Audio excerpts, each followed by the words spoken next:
بسم اللہ الرحمن الرحیم۔ غزوہ بدر میں بے سر و سامانی 12 رمضان المبارک کو رسول اللہ صلی اللہ علیہ وسلم مدینہ منورہ سے روانہ ہوئے۔ 313 یا 14 یا 15 آدمی آپ کے ہمراہ تھے۔ بے سر و سامانی کا یہ عالم تھا کہ اتنی جماعت میں صرف 2 گھوڑے اور 70 اونٹ تھے۔ ایک گھوڑا حضرت زبیر بن عوام کا اور ایک حضرت مقداد کا تھا، اور ایک اونٹ 2 اور 3 آدمیوں میں مشترک تھا۔ عبداللہ بن مسعود رضی اللہ تعالی عنہ فرماتے ہیں کہ بدر میں جاتے وقت ایک اونٹ 3 آدمیوں میں مشترک تھا، نوبت بنوبت سوار ہوتے تھے۔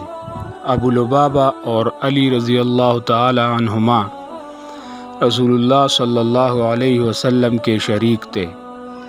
جب رسول اللہ صلی اللہ علیہ وسلم کے پیادے چلنے کی نوبت آتی تو ابو لبابہ اور علی المرتضی رضی اللہ تعالی عنہما عرض کرتے: یا رسول اللہ صلی اللہ علیہ وسلم، آپ سوار ہو جائیے، ہم آپ کے بدلہ میں پیادہ چل لیں گے۔